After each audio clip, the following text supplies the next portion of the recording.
He champagne glass slipped from my trembling fingers as my sister Victoria's voice cut through the elegant hotel ballroom like a blade. "Ladies and gentlemen, I'd like you all to meet my little sister Rachel," she announced with a smile that didn't reach her eyes, the family disappointment who couldn't even finish community college. The laughter that followed felt like 1,000 needles piercing my skin, but what happened next would change everything between us forever. Before we jump back in, tell us where you're tuning from, and if this story touches you, make sure you're subscribed, because tomorrow I've saved something extra special for you. I'm Rachel Chen, and 6 months ago I thought I understood my place in my family's hierarchy. At 26, I was the younger sister who had always lived in Victoria's shadow, watching her collect achievements like trophies while I struggled to find my own path. Victoria was everything our parents had dreamed of in a daughter. Summa cum laude from Stanford, MBA from Wharton, and now the youngest senior marketing director in the history of Meridian Technologies, one of Seattle's most prestigious tech companies. Meanwhile, I was a part-time barista at a small coffee shop in Capitol Hill, living in a studio apartment that was barely larger than Victoria's walk-in closet, trying to make ends meet while pursuing my passion for digital art and graphic design. Our relationship hadn't always been complicated. Growing up in our family's sprawling house in Bellevue, Victoria and I had been close despite our 4-year age gap.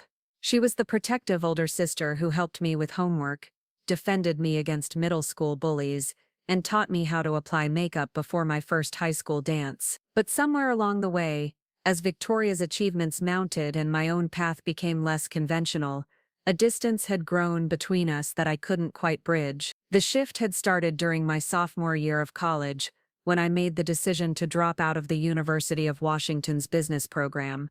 I had been struggling with depression and anxiety, finding myself completely overwhelmed by the pressure to follow in Victoria's footsteps. The lecture halls felt suffocating, the case studies meaningless, and every assignment felt like another step down a path that wasn't mine. When I finally worked up the courage to tell my parents that I wanted to leave school and pursue art instead, the reaction was swift and devastating. "Art isn't a career, Rachel," my father had said during that terrible dinner conversation that still haunted me years later. "It's a hobby. Victoria understands what it takes to build a real future." My mother had been gentler but no less discouraging, suggesting that perhaps I could minor in art while completing a practical degree. Victoria, who had been home for winter break, had tried to be supportive, but her advice had stung even worse than our parents' disappointment. "Maybe you just need to push through the difficult parts," she had said. "College isn't supposed to be easy, but it's necessary for success." What none of them understood was that my struggle wasn't about difficulty or laziness. I had been dealing with mental health challenges that made traditional academic environments feel impossible to navigate. The pressure to perform, to compete, to constantly prove my worth had triggered panic attacks that left me hyperventilating in bathroom stalls between classes. I had sought help from the campus counseling center, but the waiting lists were long and the sessions brief. When I finally made the decision to prioritize my mental health and leave school, it felt like choosing survival over success. The aftermath of that decision had defined my relationship with my family for the past 4 years. My parents had been disappointed, but eventually accepting, though they still held out hope that I would eventually return to finish my degree. Victoria had been more complicated in her response. She claimed to support my decision, but I could see the confusion and perhaps even judgment in her eyes when she looked at me. She couldn't understand how I could walk away from opportunities that she would have killed for, and I couldn't explain to her that what looked like opportunity to her felt like prison to me. Despite our different paths, I had tried to maintain a close relationship with Victoria. I attended her graduation ceremonies, celebrated her job offers, and genuinely felt proud of her accomplishments. She was brilliant, driven, and deserved every success that came her way. But as her career soared and my own journey remained unconventional, I began to sense a subtle shift in how she viewed me. The sister who had once been her equal had become someone she needed to protect or fix, and that dynamic had slowly eroded the foundation of our relationship. Victoria's promotion to senior marketing director at Meridian Technologies had been the culmination of 3 years of exceptional performance. She had led campaigns that increased the company's market share by 30%, developed innovative strategies that had been featured in industry publications, and built a reputation as one of the most promising young executives in Seattle's tech scene. When she announced that she wanted to throw a celebration party at the Grand Hyatt Seattle, inviting colleagues, clients, and family to mark this milestone, I had been genuinely excited for her. The invitation had arrived via email 2 weeks before the event, formatted with the same professional polish that Victoria brought to everything in her life. The subject line read, "Celebrating Victoria Chen's promotion to Senior Marketing Director," and the message inside was warm but formal, requesting the pleasure of my company at what promised to be an elegant evening of dinner, cocktails, and networking. At the bottom she had added a personal note, "Rachel, I really hope you can make it. It would mean a lot to have my sister there." I had spent more money than I could afford on a dress for the occasion, a simple but elegant black cocktail dress from Nordstrom Rack that I hoped would help me fit in among Victoria's professional colleagues. I had my hair styled at a salon in Fremont, practiced small talk in the mirror, and arrived at the hotel ballroom feeling nervous but optimistic about the evening ahead. This was Victoria's moment to shine, and I wanted to be there to support her success. The Grand Hyatt's ballroom was stunning, decorated with understated elegance that spoke to Victoria's sophisticated taste. Round tables draped in ivory linens were arranged throughout the space, each centered with arrangements of white orchids and eucalyptus. A small stage had been set up at one end of the room where Victoria would presumably give remarks, and a bar staffed by professional mixologists occupied the opposite corner. The guest list included about 60 people, a mix of Victoria's colleagues from Meridian Technologies, clients from various companies, and a handful of family members and personal friends. I recognized several faces from Victoria's previous work events, including her immediate supervisor James Morrison, and the company's CEO, Sarah Blackwell, whose presence at the party spoke to Victoria's rising status within the organization. There were also faces I didn't recognize, presumably clients and industry contacts that Victoria had cultivated during her rapid ascent through the corporate ranks. The conversation buzzed with the kind of professional networking that Victoria excelled at, discussions of market trends, upcoming projects, and industry gossip that demonstrated the interconnected nature of Seattle's tech community. During the cocktail hour, I found myself gravitating toward the periphery of conversations, listening more than participating as Victoria's colleagues discussed campaigns and strategies that were far outside my realm of experience. When people asked what I did for work, I had learned to describe myself as a freelance graphic designer rather than mentioning the coffee shop, hoping to emphasize the creative work I did on the side rather than the service job that paid my bill. Most of Victoria's colleagues were polite but clearly more interested in talking shop with each other than engaging with the little sister who worked outside their industry. Victoria herself was in her element, moving gracefully between groups and demonstrating the social skills that had contributed to her professional success. She looked stunning in a navy blue dress that complemented her confident demeanor, and I felt a familiar mixture of pride and inadequacy watching her command the room. This was the sister I had grown up admiring, the one who seemed to excel at everything she touched, and seeing her in her professional environment reminded me of just how far apart our worlds had become. The dinner portion of the evening proceeded smoothly, with conversation flowing easily around topics of business strategy and industry development. I found myself seated at a table with some of Victoria's newer colleagues, who were kind enough to include me in their discussions, though I mostly listened and asked questions rather than contributing meaningfully to conversations about marketing metrics and client acquisition strategy. The food was excellent, the wine was flowing freely, and the atmosphere was celebratory in exactly the way Victoria had intended. It wasn't until the formal remarks began that the evening took its devastating turn. Victoria had planned to give a brief speech thanking everyone for attending and reflecting on her journey to this promotion. She stood at the small stage with a microphone in hand, looking poised and professional as the room gradually quieted to listen. Her opening remarks were gracious and appropriately humble, acknowledging the support of her colleagues and the opportunities that Meridian Technologies had provided for her growth. I couldn't have reached this point without the incredible team I work with every day, Victoria said, gesturing toward her colleagues scattered throughout the audience. The collaborative environment at Meridian has challenged me to grow both professionally and personally. Preparing and narrating this story took us a lot of time. So if you are enjoying it, subscribe to our channel. It means a lot to us. Now, back to the story. And I'm grateful for every opportunity to learn from the brilliant minds in this room. She continued with remarks about her excitement for the challenges ahead, and her commitment to continuing the innovative work that had earned her this promotion. The speech was hitting all the right notes, professional yet personal, confident but not arrogant, and I found myself feeling genuinely proud of my sister's poise and success. This was Victoria at her best, and I was happy to be there to witness this important moment in her career. But then something shifted in her demeanor, a subtle change in her expression that I recognized from our childhood as the precursor to one of her more cutting observations. She paused in her prepared remarks, scanning the room with a smile that had taken on a different quality, and I felt a familiar knot forming in my stomach as her gaze lingered on me. You know, success is really about the choices we make and the commitment we show to our goals, Victoria continued, her voice taking on a slightly different tone that made me sit up straighter in my chair. I've been fortunate to have family support throughout my journey,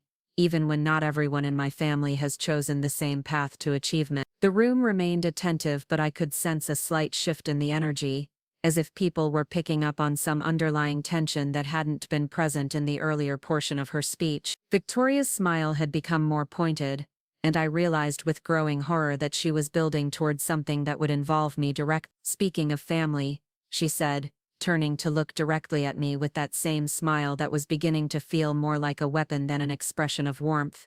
I think it's important to acknowledge that success looks different for different people. Some of us are driven to achieve at the highest levels, while others are content with more modest aspirations. My mouth went dry as I realized where this was heading. The entire room was now looking in my direction, 60 pairs of eyes focused on the sister who clearly represented something different from the success being celebrated tonight. I could feel my cheeks burning with embarrassment as Victoria continued her remarks, each word carefully chosen to create maximum impact. Ladies and gentlemen, I'd like you all to meet my little sister Rachel, she announced with that devastating smile.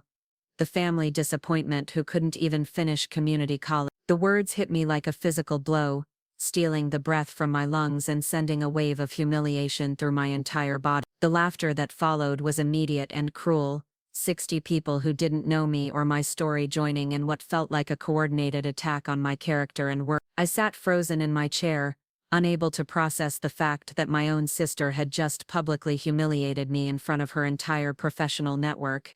But Victoria wasn't finished. The laughter had emboldened her, and she continued her character assassination with the precision of someone who knew exactly which words would cause the most damage. Rachel here decided that higher education was too challenging, so she dropped out to pursue her dream of making lattes and drawing pictures, because apparently in her world, that counts as a career plan. The second wave of laughter was even worse than the first, accompanied by murmurs and whispers as Victoria's colleagues began discussing my failures among themselves. I could hear fragments of conversation from nearby tables, people making assumptions about my character and work ethic, based on Victoria's cruel summary of my life choices. The sophisticated professional environment that had seemed merely intimidating an hour earlier now felt actively hostile, filled with people who viewed me as nothing more than an object of ridicule. I know what you're all thinking, Victoria continued, clearly enjoying the reaction she was getting from her audience.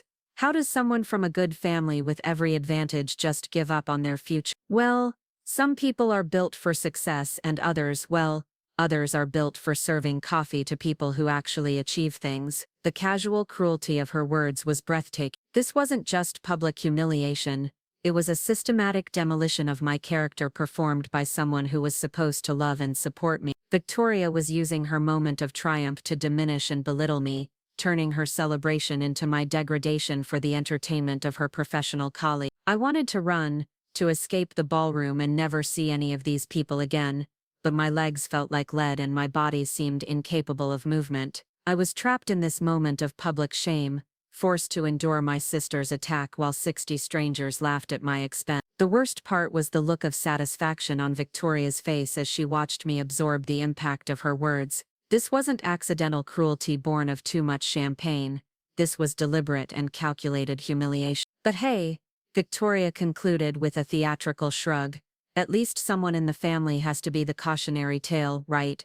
Rachel's failure just makes the rest of us look that much better by comparison. The final burst of laughter felt like the culmination of a perfectly executed assassination, and I realized that Victoria had just used her promotion party as an opportunity to publicly establish her superiority over me in front of everyone who mattered in her professional world. She had reduced our entire relationship to a simple narrative: successful sister versus failed sister, achiever versus disappointment, winner versus loser. As the laughter began to die down and Victoria prepared to return to her prepared remarks about gratitude and future goals, I remained frozen in my chair, struggling to process what had just happened. My own sister, the person who was supposed to protect and support me, had just destroyed my dignity in front of a room full of strangers for no reason other than her own amusement and sense of superiority. But what I didn't know, what none of us knew, as Victoria basked in the laughter and approval of her colleagues, was that her boss, Sarah Blackwell, had been watching this entire exchange with a very different perspective than the rest of the room. And what was about to happen next would turn Victoria's moment of triumph into something she would never forget, while revealing truths about success, character and family loyalty that would change everything between us forever. The silence that followed Victoria's cruel remarks was broken by the sound of a chair scraping against the hardwood floor. Sarah Blackwell, Meridian Technologies CEO, had risen from her seat at the head table with an expression that made the entire room go quiet with sudden tension. At 52, Sarah was known throughout Seattle's tech industry as a formidable leader who had built Meridian from a small startup into a major player through her combination of brilliant strategy and unwavering ethical standards. Her presence at Victoria's promotion party had been a significant honor, and now every eye in the room was focused on her as she walked slowly toward the microphone. "Victoria, may I?"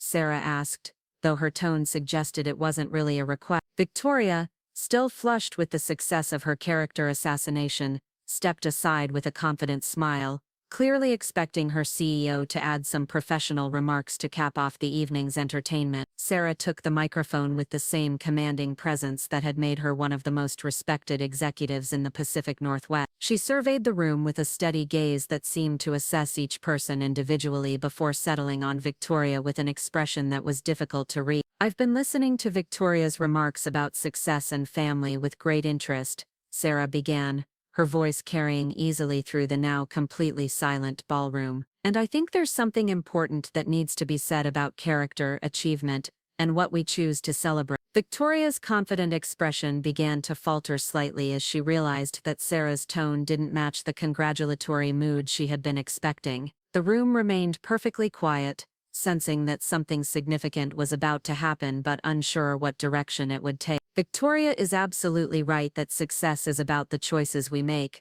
Sarah continued, "but I think we need to examine what kinds of choices we're really talking about here. Because from where I'm sitting, I've just witnessed someone choose to humiliate their own family member for entertainment, and I'm struggling to understand how that reflects the values we claim to uphold." The shift in energy was immediate and palpable. Victoria's face went pale as she realized that her CEO wasn't about to applaud her performance but was instead calling it into question. The colleagues who had been laughing moments earlier now looked uncomfortable, suddenly aware that they might have been complicit in something inappropriate. "I know Rachel Chen," Sarah said, turning to look directly at me with an expression of respect that felt like a lifeline in the sea of humiliation I had been drowning in. "And I know her work because 6 months ago, when Meridian Technologies needed a complete rebranding package for our Pacific Northwest expansion, Rachel was the freelance designer we hired to create it." The revelation hit the room like a thunderbolt. I felt my own shock mixing with the collective gasp of 60 people who had just realized that the failure they had been laughing at was actually someone who had worked directly with their company. Victoria's face went from pale to ashen as the implications of Sarah's words began to sink in. "The campaign that Rachel designed for us increased our brand recognition by 47% in the target markets," Sarah continued, her voice gaining strength as she warmed to her topic. Her creative vision helped us secure 3 major client contracts worth over $15 million in revenue. The logo redesign she created has become synonymous with innovation and reliability in our industry sector. I was struggling to breathe as Sarah continued her defense of my work in character. I had known that the Meridian project had been successful, but I hadn't realized the full scope of its impact, or that Sarah Blackwell herself had been aware of my contribution. The project had come to me through a design agency that often subcontracted work to freelancers, and I had assumed that my role had been invisible to the client company's leadership. But beyond her professional achievements, Sarah continued, I know Rachel as someone who chose to prioritize her mental health over societal expectations, who had the courage to leave a situation that was damaging her well-being, in order to pursue work that brought her fulfillment and purpose. That's not failure, ladies and gentlemen, that's wisdom. The room was now completely silent except for Sarah's voice, and I could see people beginning to shift uncomfortably in their seats, as they processed the fact that they had been laughing at someone whose work had directly contributed to their company's success. Victoria looked like she wanted to disappear into the floor, her moment of triumph completely transformed into a public relations disaster of her own making. I've spent my career in corporate leadership, Sarah said, and I can tell you that the ability to recognize your own limitations and make difficult choices about your path forward is one of the rarest and most valuable qualities a person can possess. Rachel demonstrated that kind of self-awareness and courage when she left college to pursue her true calling, and the results speak for themselves. Sarah turned back to Victoria with an expression that was stern but not without compassion. Victoria, you are undoubtedly talented and deserving of this promotion,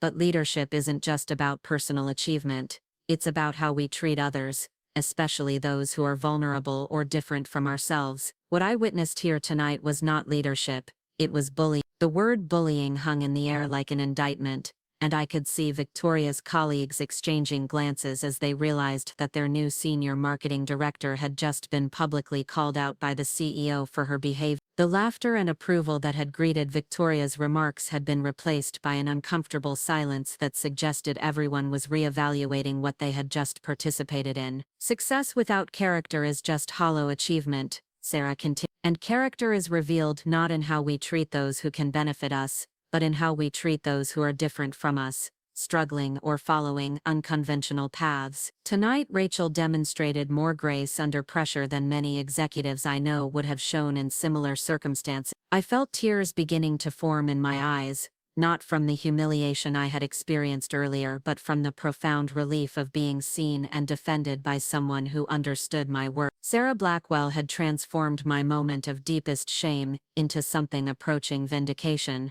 and I was struggling to process the emotional whiplash of the evening's event. I want everyone in this room to understand something, Sarah said, her voice taking on the authoritative tone that had made her such an effective leader. Meridian Technologies succeeds because we value creativity, innovation, and diverse perspectives. We don't succeed by mocking people who choose different paths, or by perpetuating narrow definitions of achievement. The culture we build here extends beyond our office walls, and what happened tonight does not reflect the values we claim to uphold. Victoria finally found her voice, though it came out as barely more than a whisper. Sarah, I didn't realize, I had no idea that Rachel had worked with the company. That's exactly the problem, Sarah replied without missing a beat. You didn't know because you didn't bother to learn. You made assumptions about your sister's worth based on conventional metrics of success, without taking the time to understand what she had actually accomplished. That kind of tunnel vision is dangerous in business,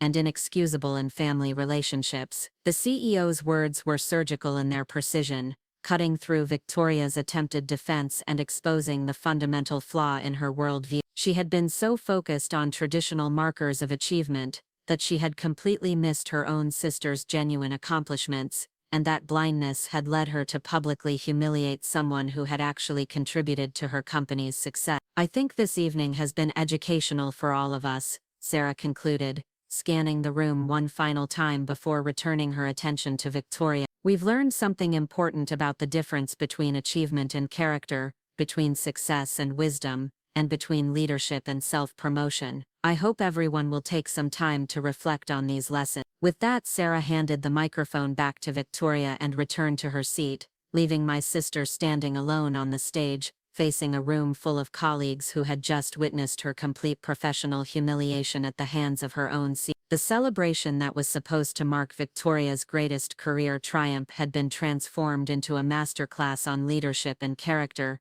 with Victoria serving as the cautionary tale rather than the success story. The remainder of the evening passed in a blur of awkward conversations and hasty departures. Victoria's colleagues seemed unsure how to react to what they had witnessed, torn between their professional relationships with her and their obvious discomfort with her behavior. Several people approached me to apologize for their laughter and to express interest in my design work, but I was too emotionally drained to engage in meaningful conversation about business opportunity. Victoria herself seemed to have retreated into a state of shocked silence, mechanically thanking people for attending while clearly struggling to process the complete reversal of her evening's narrative. The sister who had begun the night as the undisputed success story had been revealed as someone whose character couldn't match her professional achievements, while I had been transformed from family disappointment to misunderstood talent in the span of a single speech. As the last guests filtered out of the ballroom, Victoria and I found ourselves alone for the first time since her devastating remarks. The elegant decorations that had seemed so sophisticated earlier in the evening now felt like the remnants of a disaster, beautiful but somehow tainted by what had transpired beneath their elegant facade. "Rachel," Victoria began, her voice hoarse from the evening's emotional toll, "I had no idea about the Meridian project. I never..." But I wasn't ready for her explanations or apologies. The hurt was too fresh, the humiliation too complete, and the revelation about my work too overwhelming for me to process anything more that night. I gathered my purse and coat without saying a word, leaving Victoria alone in the ballroom with the wreckage of her promotion party and the knowledge that her moment of triumph had revealed something about her character that couldn't be easily forgotten or forgiven. As I walked through the hotel lobby toward the exit, I couldn't help but reflect on the strange turns that life can take. I had arrived at the party expecting to celebrate my sister's success while feeling inadequate about my own choices. I was leaving having been publicly humiliated by the person who was supposed to love me most, only to be defended and validated by someone who barely knew me but recognized my worth in ways my own family never had. The evening had taught me something profound about the nature of success and the importance of character, but it had also fundamentally changed my relationship with Victoria in ways that I wasn't sure could ever be repaired. She had shown me who she really was beneath the polished exterior, and I had learned that sometimes the people closest to us can be the ones who understand us least. But as painful as the truth had been, I was grateful that it had finally been revealed. Sarah Blackwell had given me something more valuable than professional vindication. She had given me the knowledge that my worth wasn't determined by other people's definitions of success, even when those people were my own family. And sometimes, that knowledge is the most important gift of all. The Monday morning after the promotion party arrived with the weight of unfinished business hanging over everything. I had spent the weekend in my studio apartment, alternating between replaying Sarah Blackwell's defense of my work and trying to process the depth of Victoria's betrayal. My phone had buzzed constantly with missed calls and text messages from my sister, but I wasn't ready to hear whatever explanations or apologies she might offer. The hurt was too fresh, the humiliation too complete, and the revelation about my professional success too overwhelming to navigate while my emotions were still raw. When I finally returned to work at Grind Coffee on Capitol Hill, my manager Marcus immediately noticed that something was wrong. Marcus was one of those rare bosses who actually cared about his employees as people rather than just labor units, and he had become something of a mentor during my 2 years at the shop. He was also one of the few people who knew about my freelance design work, and had always been supportive of my artistic pursuits. "You look like someone who spent the weekend processing trauma," he observed as I tied my apron and began setting up the espresso machine for the morning rush. "Want to talk about it, or should I just make sure you get the easy customers today?" I appreciated his directness and concern, but I wasn't ready to articulate what had happened at Victoria's party. The story felt too complicated, too personal, and too painful to summarize in the few minutes we had before opening. Instead, I focused on the familiar routine of preparing for another day of serving coffee to Seattle's caffeine-dependent population, hoping that the mindless repetition of steaming milk and pulling shots would provide some emotional stability. But my attempt to lose myself in routine was interrupted when the bell above the door chimed, and I looked up to see Sarah Blackwell herself walking into the coffee shop. She was dressed in the kind of casual professional attire that marked her as someone important, trying to blend in, and she approached the counter with a warm smile that immediately put me at ease despite my surprise at seeing her there. "Rachel, I hope you don't mind me tracking you down," she said, her voice carrying the same authoritative kindness that had defended me so powerfully at the party. "I wanted to follow up on our conversation from Saturday night, and I thought it might be easier to talk somewhere neutral rather than calling you out of the blue." Marcus, who had been listening from behind the espresso machine, immediately stepped forward with the kind of professional courtesy he reserved for customers he recognized as significant. "What can I get started for you? And please, take as much time as you need to talk. Rachel's been with us for 2 years and she's family here." Sarah ordered a simple dark roast coffee and gestured toward one of the small tables near the window where we could speak privately. As I prepared her drink, I tried to calm the nervous energy that was making my hands shake slightly. Having the CEO of a major tech company seek me out at my day job felt surreal, especially after the events of the weekend, and I wasn't sure what she wanted to discuss. "I wanted to apologize for what happened at Victoria's party," Sarah began once we were seated across from each other. "No one should have to endure that kind of public humiliation, especially not from their own family. I also wanted to make sure you understood that my intervention wasn't just about defending you personally, though that was certainly part of it. It was about addressing behavior that contradicts everything Meridian Technologies claims to value." I took a sip of my own coffee, using the moment to gather my thoughts before responding.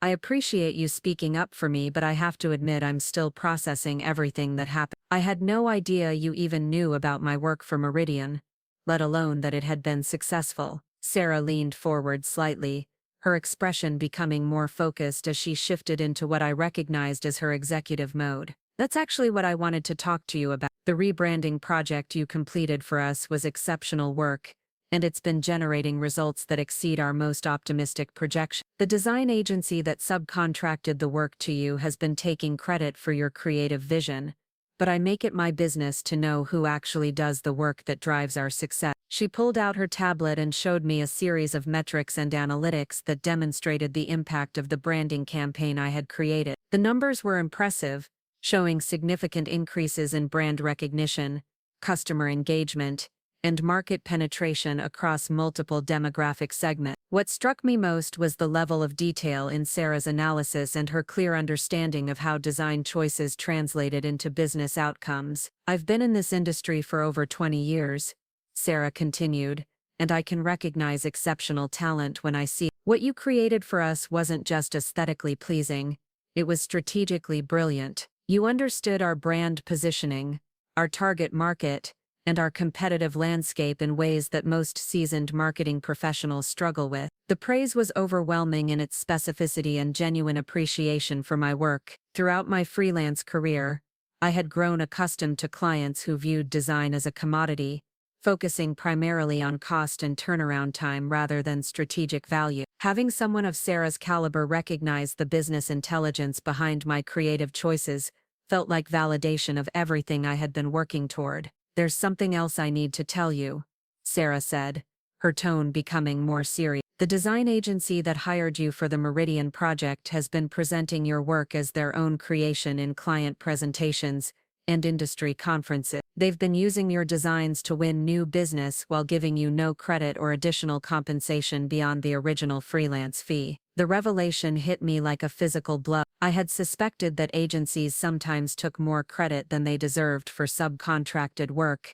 but I hadn't realized the extent to which my designs were being used to generate business that I would never benefit from. The Meridian project had been one of my most successful pieces, and learning that it was being exploited without my knowledge felt like another form of professional violation. "I wanted you to know because I believe you have grounds for legal action if you choose to pursue it," Sarah continued. "But more importantly, I wanted to offer you an alternative that might be more beneficial than fighting over past injustices." She paused to take a sip of her coffee, giving me a moment to process the implications of what she had just revealed. The coffee shop around us continued its normal rhythm of morning customers and barista banter, but our conversation felt like it was taking place in a separate reality, where my freelance design work was being discussed as a significant business asset. Meridian Technologies is expanding our in-house creative capabilities, Sarah explained, and we're looking for someone who can serve as our lead brand strategist and creative director. It's a senior-level position that would involve working directly with our executive team to develop visual strategies for product launches,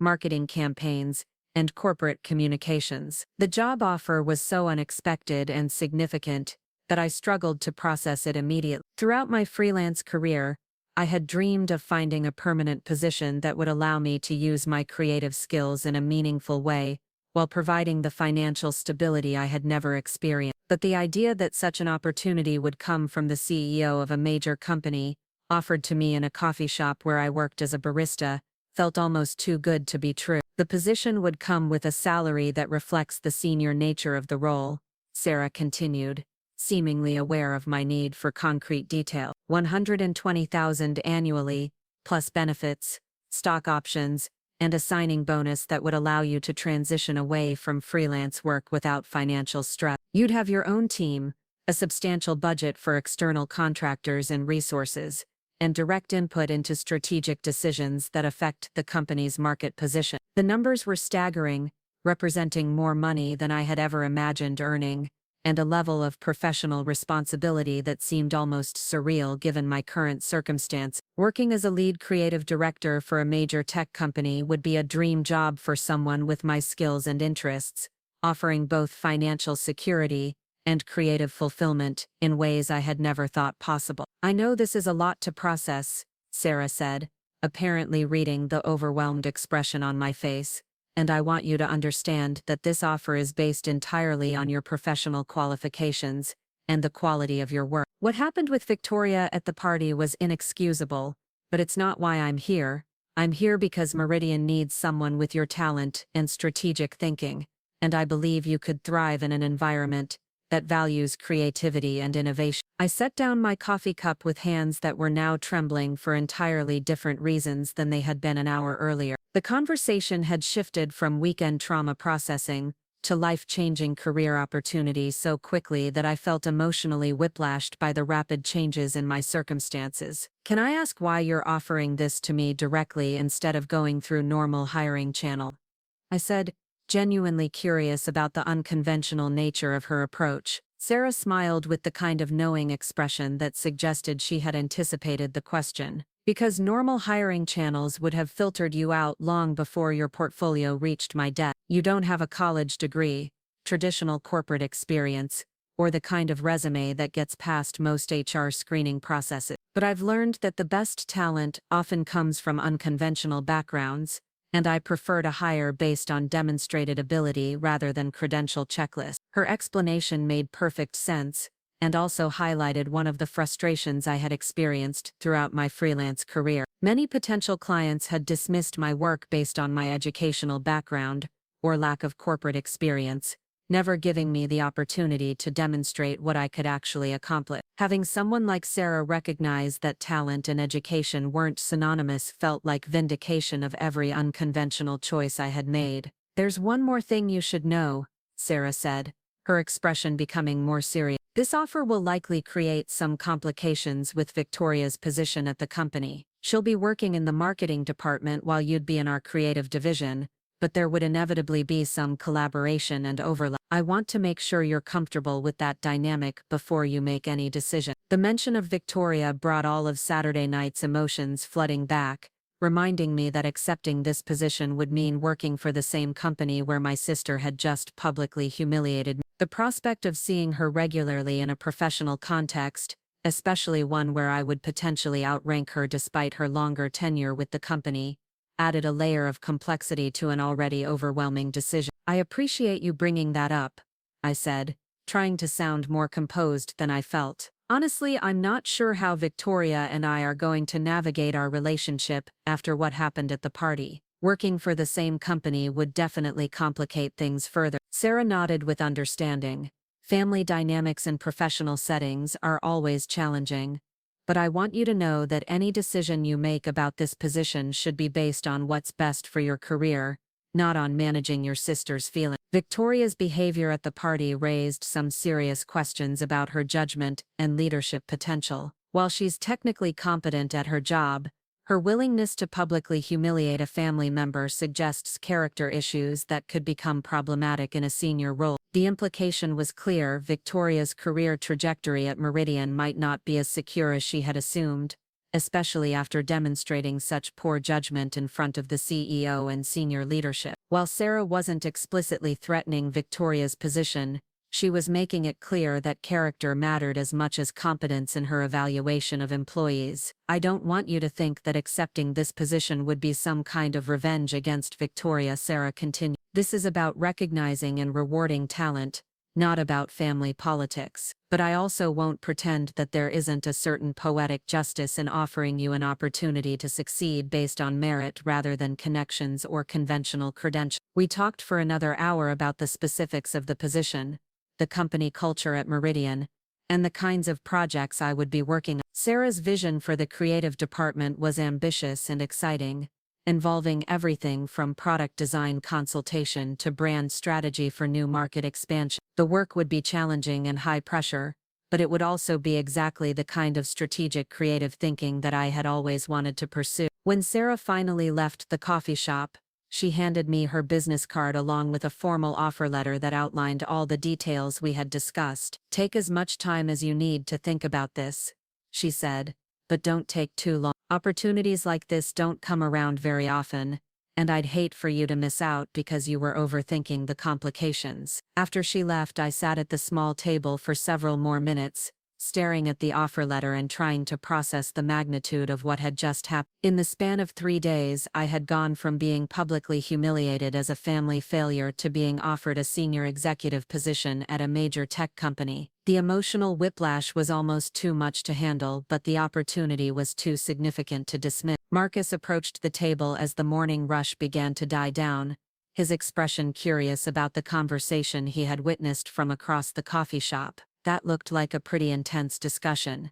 Everything okay?" I handed him the offer letter, watching his eyes widen as he read through the salary figures and job description. Marcus had been supportive of my design work since I started at the coffee shop, but I could see him struggling to process the scale of the opportunity I was being offered. "Holy shit, Rachel," he said, using language he normally reserved for after-hours conversations. "This is incredible. I mean, I always knew you were talented, but this is like winning the career lottery. You're going to take it, right?" The question was obvious but not as simple as it seemed. Accepting the position would mean leaving the coffee shop where I had found stability and community during a difficult period of my life. It would mean entering a corporate environment that I had always found intimidating, and working alongside my sister, who had just demonstrated that she viewed me as an object of ridicule rather than a family member deserving of respect. "I don't know," I admit. "It's an amazing opportunity, but it's also terrifying. I've never worked in a corporate environment, and the idea of managing a team and working with executives feels overwhelming. Plus, there's the whole situation with Victoria to consider." Marcus sat down across from me with the kind of serious expression that indicated he was shifting into mentor mode. "Rachel, I've watched you handle difficult customers, manage complex design projects under impossible deadlines, and maintain your creativity while working a service job to pay the bills. You have more resilience and problem-solving ability than most people I know. The corporate stuff is just a different kind of challenge, and you're absolutely capable of learning whatever skills you need." He paused to make sure I was listening before continuing with his assessment. "As for Victoria, what she did at that party was unforgivable. But you can't let her behavior limit your opportunities. If anything, succeeding in spite of her attempt to humiliate you would be the best possible response to what she did." Marcus was right about the professional aspects of the decision, but he couldn't fully understand the emotional complexity of accepting a position that would put me in direct competition with my sister. Victoria had always been the successful one in our family, the daughter who made our parents proud, and served as the standard against which my own achievements were measured. Taking a more senior position at her company would fundamentally alter our family dynamics in ways that could never be undone. Over the next few days, I found myself alternating between excitement about the opportunity and anxiety about the potential consequence. The financial security alone would be life-changing, allowing me to move out of my cramped studio apartment, pay off my student loans, and finally have the resources to pursue personal creative projects without worrying about rent money. The professional growth opportunities were equally appealing, offering me the chance to work on high-level strategic projects and build the kind of portfolio that could open doors throughout the industry. But the situation with Victoria remained a constant source of stress. She had continued calling and texting throughout the week, leaving increasingly desperate voicemails that ranged from defensive justifications of her behavior to tearful apologies and pleas for forgiveness. I had listened to each message but hadn't responded to any of them, still too hurt and angry to engage in conversation about what had happened. The decision point came on Thursday evening when I received a text message from Victoria that was different from all the others. Instead of apologies or explanations, it was a simple request. Can we meet for coffee tomorrow morning? I have some things I need to tell you about work stuff. It's important. The vague reference to work stuff made me suspect that Victoria had learned about Sarah's job offer possibly through company channels or office gossip. If that was the case, then my decision about whether to accept the position would need to be made sooner rather than later, and it would need to be made with full knowledge of how Victoria intended to respond to the situation. I agreed to meet her the next morning at a neutral location, a small cafe in Belltown that neither of us frequented regularly. As I prepared for what would likely be a difficult conversation, I realized that my decision about the Meridian position would ultimately depend on whether Victoria was capable of acknowledging the seriousness of what she had done, and taking responsibility for the damage she had caused to our relationship. The cafe was nearly empty when I arrived, with only a few early morning customers scattered among the small tables. Victoria was already there, sitting near the back with 2 cups of coffee and an expression that was difficult to read. She looked tired and stressed in a way that was unusual for someone who normally maintained perfect professional composure, and I could see that the events of the past week had taken a toll on her as well. "Thank you for coming," she said, as I sat down across from her. "I wasn't sure you would, and I wouldn't have blamed you if you hadn't." I accepted the coffee she had ordered for me but remained silent, waiting to hear what she had to say before deciding how much of myself I was willing to invest in this conversation. The hurt from Saturday night was still too fresh for casual conversation, and I needed to know that Victoria understood the gravity of what she had done before I could consider any kind of reconciliation. "I've been doing a lot of thinking about what happened at the party," Victoria began, her voice carrying none of the confidence that usually characterized her speech, "and I've realized that my behavior was not just inappropriate, it was cruel and calculated in ways that I'm ashamed to admit." The acknowledgement was more direct than I had expected, but I remained cautious about accepting it at face value. Victoria was skilled at crafting messages that served her purposes, and I needed to hear more than just an admission of wrongdoing before I could trust her intention. "I want you to understand that what I did wasn't just a mistake or poor judgment in the moment," she continued. "I had been planning those remarks for days, thinking about ways to establish my success by contrasting it with your struggle. I used your vulnerabilities as material for my own self-promotion, and that's unforgivable." The honesty was painful but also necessary. Hearing Victoria acknowledge that her humiliation of me had been premeditated rather than spontaneous somehow made it worse, but it also eliminated any possibility that I could dismiss her behavior as a momentary lapse in judgment. She had deliberately chosen to weaponize my insecurities for her own benefit, and that choice revealed something fundamental about her character. "I know that apologizing isn't enough," Victoria said,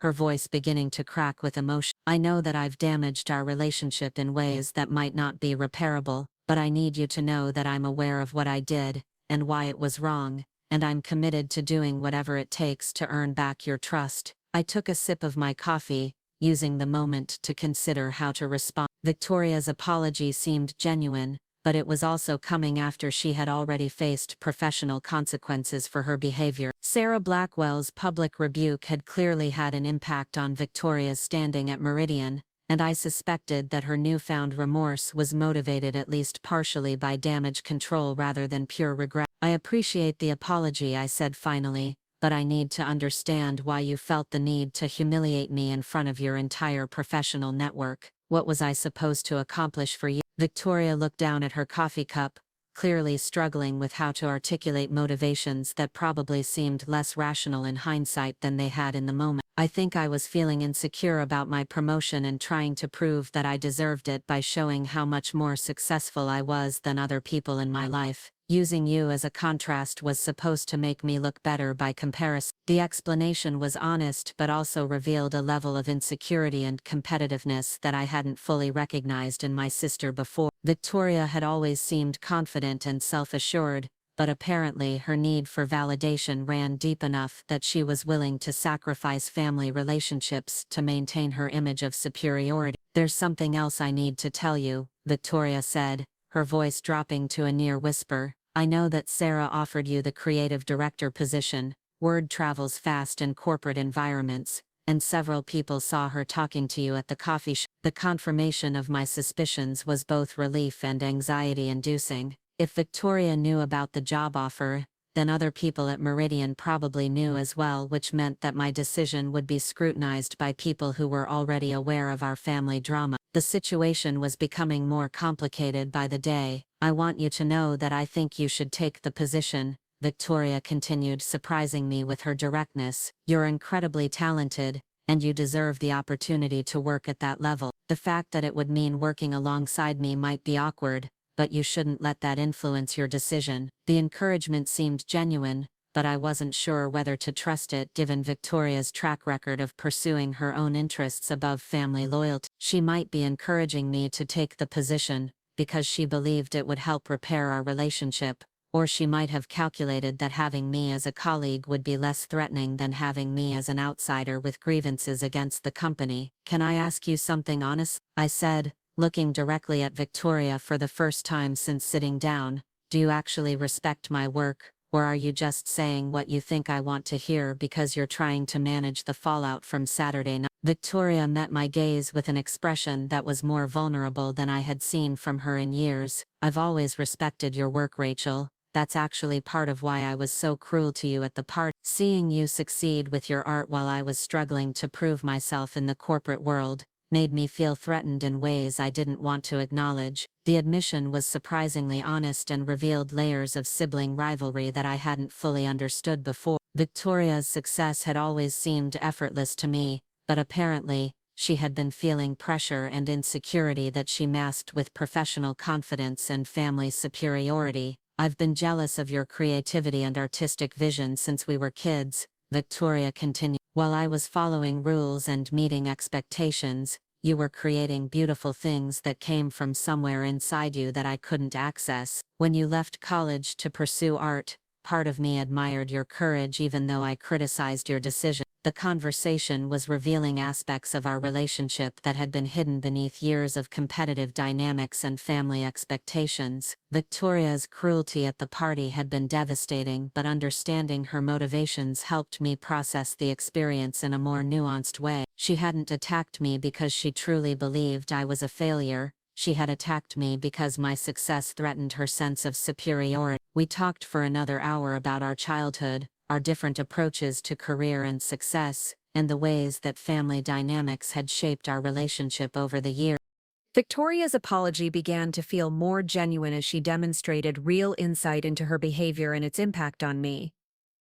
While I wasn't ready to forgive her completely, I was beginning to believe that our relationship might be salvageable if we were both willing to work at rebuilding it. When we finally prepared to leave the cafe, Victoria made one final request that surprised me with its humility. "Whatever you decide about the Meridian position, I want you to know that I'll support your choice, and if you do take the job, I promise that I'll never let family issues interfere with your professional success. You deserve better from me than what you got at the party." As I walked back to my apartment through the busy Seattle streets, I found myself feeling more optimistic about both the job opportunity and my relationship with Victoria than I had since Saturday night. The conversation hadn't resolved all of our issues, but it had provided a foundation for moving forward that acknowledged the complexity of our family dynamics while protecting my professional interests. That evening, I called Sarah Blackwell to accept the creative director position at Meridian Technologies. The decision felt right in ways that went beyond financial considerations or career advance. It was an opportunity to prove myself in an environment that valued creativity and strategic thinking, to work with people who respected my unconventional background, and to build the kind of professional life I had always dreamed of, but never thought was accessible to someone like me. The transition from coffee shop barista to corporate creative director would be challenging, but I was ready for the growth that would come with stepping outside my comfort zone. More importantly, I was ready to stop letting other people's definitions of success limit my own possibility. Victoria's cruel remarks at the party had been intended to diminish me, but they had ultimately led to an opportunity that would transform my life in ways she never could have anticipated. The irony wasn't lost on me that my sister's attempt to humiliate me had resulted in my receiving a job offer that positioned me for greater success than she had achieved, despite her years of conventional career building. Sometimes the universe has a sense of justice that operates in mysterious ways,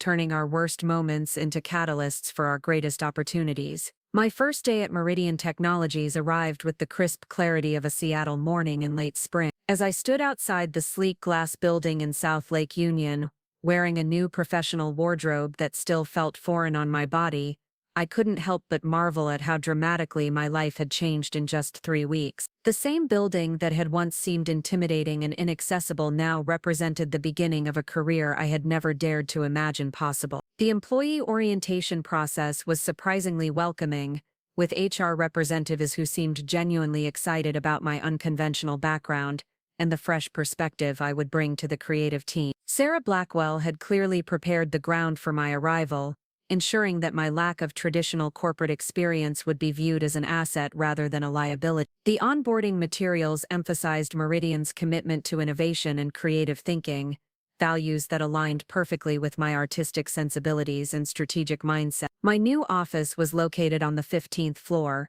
with floor-to-ceiling windows that offered stunning views of Elliott Bay and the Olympic Mountains beyond. The space was modern and minimalist, furnished with ergonomic furniture and state-of-the-art technology that would allow me to work efficiently while maintaining the creative flow that had always been essential to my best work. Having a dedicated workspace with resources that matched my ambitions felt like stepping into a parallel universe where my talents were valued and supported. The creative team I would be leading consisted of 6 talented professionals with diverse backgrounds in graphic design, digital marketing, user experience design, and brand strategy. During our first team meeting, I was struck by their enthusiasm for collaborative work and their obvious respect for creative excellence. These were people who understood the strategic importance of visual communication and were eager to work on projects that would have meaningful impact on the company's market position. My first major assignment was to oversee the complete rebranding of Meridian's enterprise software division, a project that would touch every aspect of the company's B2B marketing effort. The existing brand identity was outdated and failed to communicate the innovative capabilities of the software products,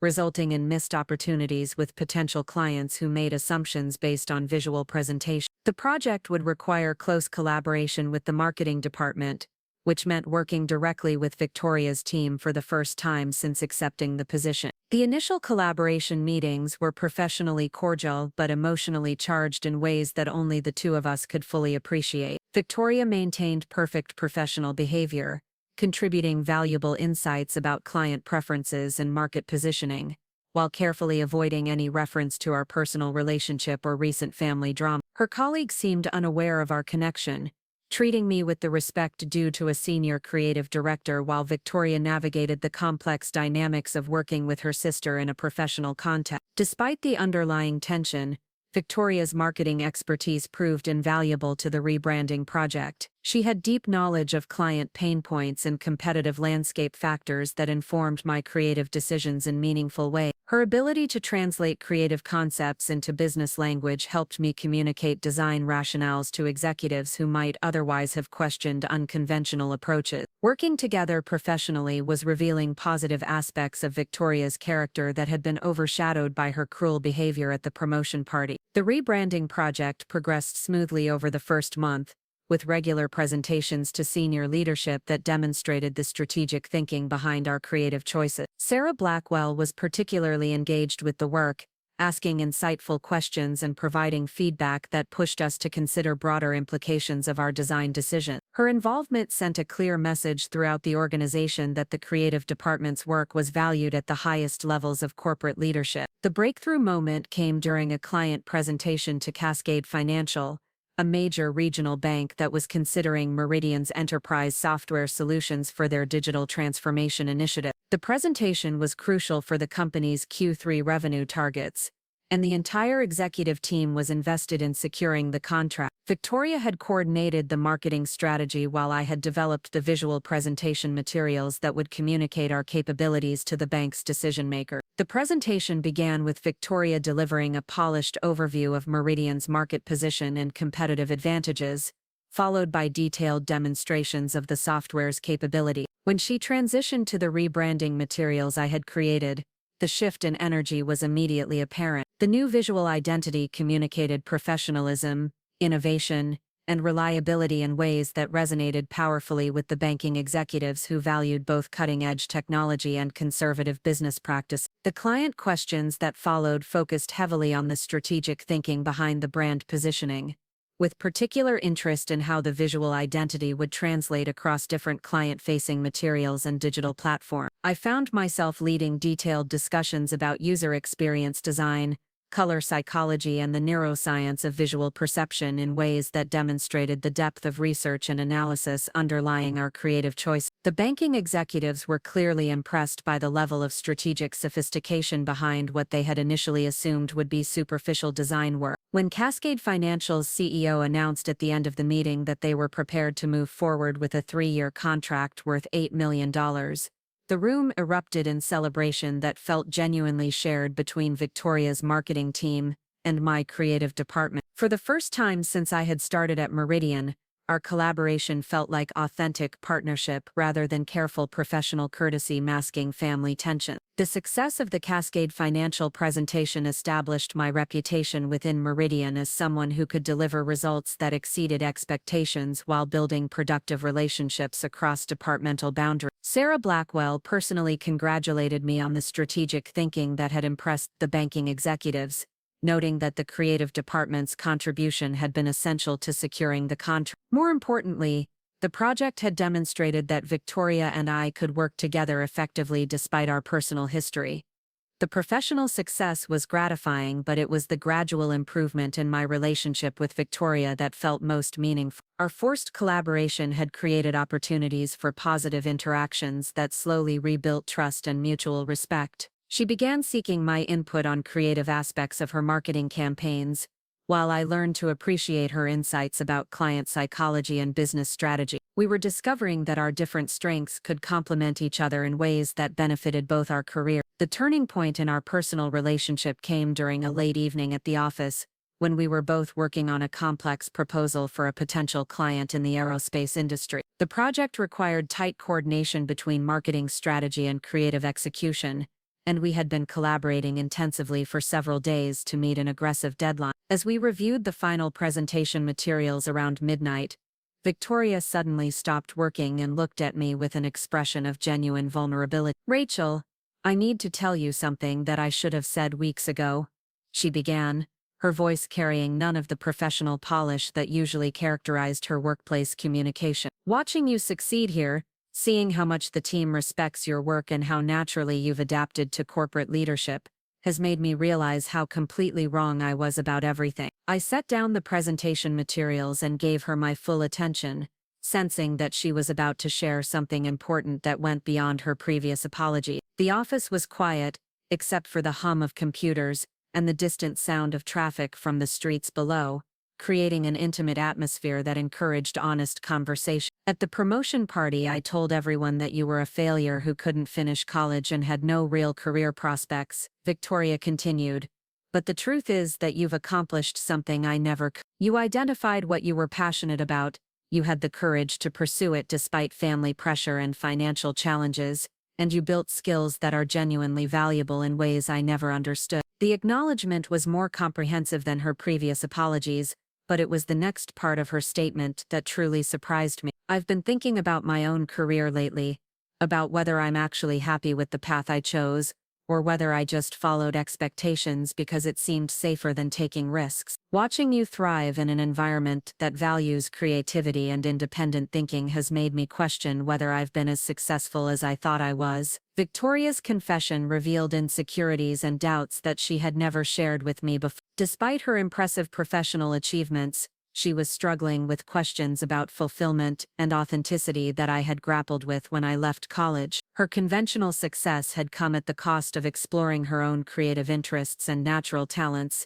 and she was beginning to recognize that my unconventional path might have led to greater personal satisfaction. "I don't know if this makes sense," Victoria said, "but I think I've been jealous of your courage more than your success. You were willing to disappoint people and face uncertainty in order to pursue work that felt meaningful to you. I've always taken the safe path, meeting expectations and avoiding risks, and I'm starting to wonder what I might have accomplished if I had been brave enough to make different choices." Our conversation continued for another hour, exploring themes of family expectations, personal fulfillment, and the different ways that success could be defined and measured. Victoria revealed that she had always been interested in writing and storytelling, talents that had been channeled into marketing copy and business communications rather than pursued for their own sake. She wondered whether her skills at crafting compelling narratives could be developed into more creative forms of expression. The discussion was therapeutic for both of us, providing opportunities to understand each other's perspectives in ways that had been impossible when we were focused on competition and comparison. Victoria's attack at the promotion party had been rooted in her own insecurities about the choices she had made,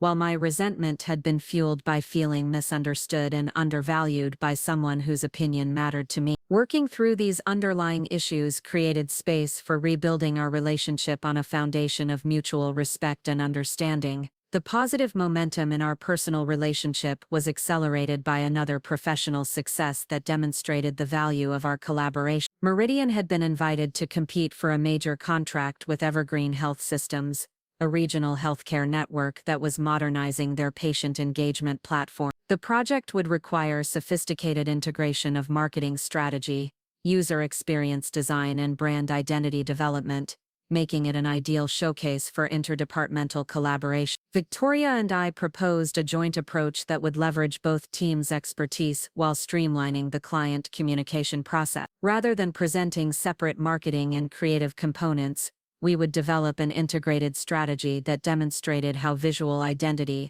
and messaging strategy could work together to achieve business objectives. The proposal represented a new model for how our departments could collaborate on complex projects. The preparation process required intensive coordination between our teams, with daily meetings to ensure that marketing insights informed creative decisions, while design choices supported strategic messaging goals. The collaboration was more seamless than our previous projects, reflecting the improved trust and communication that had developed between Victoria and me. Our teams began working together naturally, sharing resources and expertise in ways that enhanced the quality of everyone's contribution. The client presentation to Evergreen Health Systems was our most ambitious undertaking yet, involving a comprehensive demonstration of how integrated marketing and creative strategies could transform patient engagement across multiple touchpoints. Victoria led the business case presentation while I demonstrated the user experience design principles that would guide platform development. The seamless transitions between our presentations created a compelling narrative that positioned Meridian as a partner capable of delivering holistic solutions, rather than isolated services. The healthcare executives were particularly impressed by our collaborative approach, noting that most agencies struggled to coordinate between marketing and creative teams in ways that served client needs effectively. Our ability to present unified recommendations while acknowledging different areas of expertise suggested that Meridian could manage complex projects without the internal conflicts that often plagued large-scale implementation. When Evergreen Health Systems awarded Meridian the contract, worth $12 million over 4 years, Sarah Blackwell specifically credited our collaborative approach as a decisive factor in their decision. The success established a new template for interdepartmental cooperation that would influence how the company approached major client opportunities. More personally, it demonstrated that Victoria and I could achieve more together than either of us could accomplish individually. The professional vindication was deeply satisfying, but it was the personal growth that felt most significant. Victoria and I had rebuilt our relationship on a foundation of mutual respect and shared professional goals, rather than family obligation and competitive dynamics. We were learning to appreciate each other's strengths while acknowledging our different approaches to career and creativity. The process of working together had revealed aspects of our personalities and capabilities that had been hidden beneath years of sibling rivalry. 6 months after starting at Meridian,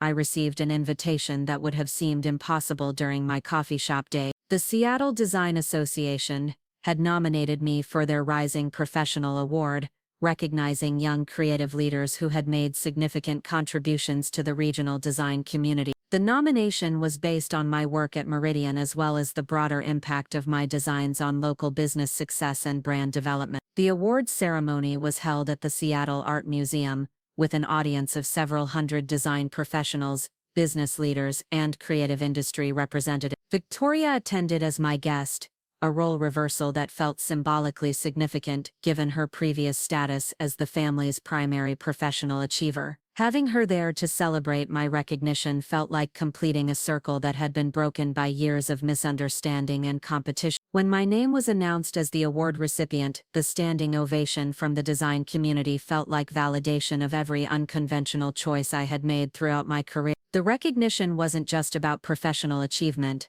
It was acknowledgement that alternative paths to success could be just as valuable as traditional routes through corporate hierarchies and conventional educational credentials. The award represented vindication of my decision to leave college, pursue freelance design work, and maintain my artistic vision despite family pressure and financial challenges. Victoria's reaction to my award was telling in ways that demonstrated how much our relationship had evolved. Rather than the complicated mixture of pride and competitiveness that might have characterized her response in the past, she was genuinely celebratory and supportive. During the reception following the ceremony, she introduced me to her professional contacts with obvious enthusiasm, describing my work and achievements in terms that reflected genuine admiration rather than obligatory family loyalty. The evening also brought unexpected validation from another source when Sarah Blackwell approached us during the reception with news that would reshape both our career. Meridian Technologies had been acquired by Global Tech Industries, a multinational corporation that was expanding their creative services capabilities across North America. The acquisition would bring new resources and opportunities, but it would also require integration with Global Tech's existing creative and marketing department. Rachel, I've recommended you for the position of Regional Creative Director for Global Tech's Pacific Northwest operations, Sarah announced with the directness that characterized all her important communication. It would mean overseeing creative strategy for 6 offices and managing a team of 40 professionals. The position comes with a substantial salary increase and equity participation that could be quite valuable if Global Tech's expansion plans succeed. The opportunity was even more significant than my original position at Meridian, representing a level of professional responsibility that would establish me as a major player in the regional creative industry. Leading a team of 40 people would require management skills that I had never tested, but it would also provide resources and creative freedom that could enable projects of unprecedented scope and impact. Victoria, I've also recommended you for promotion to Regional Marketing Director, Sarah continued, which would make you responsible for marketing strategy coordination across the same geographical area. The positions would require close collaboration, but based on your recent project successes, I believe you're both ready for this level of responsibility. The simultaneous promotions felt like the ultimate vindication of our professional partnership and personal reconciliation. We would be working together at an executive level, responsible for creative and marketing strategy across multiple markets, with resources and authority that reflected our demonstrated abilities, rather than traditional corporate advancement timelines. The positions would position us as equals in the organizational hierarchy, eliminating the family dynamics that had historically complicated our relationship. The transition to Global Tech proceeded smoothly over the following months, with both Victoria and I adapting quickly to our expanded responsibilities and larger team. The collaborative approach we had developed at Meridian proved invaluable for managing the complex coordination required between creative and marketing functions across multiple offices. Our ability to work together effectively became a model for other regional leadership teams within the Global Tech organization. 1 year after Victoria's promotion party, we found ourselves back at the Grand Hyatt Seattle for Global Tech's annual leadership conference. The symmetry was powerful, returning to the site of our most difficult family moment, to celebrate professional achievements that had grown from that painful experience. This time, we were attending as equals, recognized leaders who had earned their positions through demonstrated competence and collaborative excellence. During the conference reception, Victoria asked if she could have a few minutes to speak with me privately. We found a quiet corner of the ballroom, away from the networking conversations and corporate celebrations that filled the elegant space. The setting was similar to our previous confrontation, but the energy between us was completely different. "I've been thinking about what happened here last year," Victoria began, "and I realize that it was the worst thing I've ever done to another person, especially someone I love. But I also realize that it led to changes in both our lives that we needed, but might never have made otherwise." She paused to gather her thoughts before continuing with characteristic directness. "Humiliating you at my promotion party was unforgivable, but it forced me to confront aspects of my character that I had been avoiding. It also created the circumstances that led to Sarah offering you the Meridian position, which started the chain of events that brought us to where we are now." Victoria's reflection was insightful and mature, acknowledging both the pain she had caused and the unexpected positive outcomes that had emerged from our conflict. The professional success we had both achieved was directly connected to the crisis that had forced us to reevaluate our relationship and find new ways of working together. "I don't think I ever properly thanked you for taking the Meridian position despite how I had treated you," Victoria continued. "Your willingness to work with me professionally when you had every reason to avoid me showed more grace and maturity than I deserved. Our collaboration taught me things about creativity and strategic thinking that I never would have learned otherwise." The conversation felt like a fitting conclusion to the year of growth and reconciliation that had followed our darkest family moment. We had both changed in ways that went beyond professional advancement, developing better understanding of ourselves and each other while building careers that reflected our authentic interests and capabilities. The sister who had once attacked me for my unconventional choices had become my closest professional ally and most trusted collaborator. As we rejoined the conference reception, I reflected on the unexpected ways that life had unfolded since that terrible night when Victoria had publicly humiliated me in front of her colleagues. Her cruelty had been devastating in the moment, but it had also created the catalyst for professional opportunities and personal growth that neither of us could have anticipated. Sometimes our worst moments become the foundations for our greatest achievements, and sometimes the people who hurt us most deeply become our strongest allies once we understand the insecurities and fears that drive their behavior. The year had taught me that success isn't just about individual achievement, but about the relationships and collaborations that enable us to accomplish more than we could manage alone. Victoria's recognition of my talents had been delayed and complicated by family dynamics, but once she understood my capabilities, she became one of my most effective advocates and collaborators. Our professional partnership had become a source of strength for both our careers while healing personal wounds that had divided us for years. Looking around the elegant ballroom where I had once been the object of ridicule, now surrounded by colleagues who respected my work and leadership, I felt grateful for the journey that had brought me to this moment. The coffee shop barista who had been publicly humiliated for her unconventional choices had become a regional creative director responsible for strategy decisions that affected millions of dollars in business outcomes. The transformation had required courage, persistence, and the willingness to forgive family members who had wounded me deeply, but it had also demonstrated that alternative paths to success could be just as valuable as traditional routes through conventional institutions. Victoria and I would continue working together as we expanded our roles within global tech, building on the collaborative foundation we had established through our shared commitment to excellence and mutual respect. The sister who had once dismissed my artistic pursuits as impractical dreaming had become my closest professional partner, while the family disappointment she had mocked had become a successful executive whose creative vision contributed significantly to our shared success. Our story was proof that relationships could be rebuilt, that talents could be recognized even after years of misunderstanding, and that sometimes our greatest professional opportunities emerge from our most painful personal experience. Up next, you've got 2 more standout stories right on your screen. If this one hit the mark, you won't want to pass these up. Just click and check them out.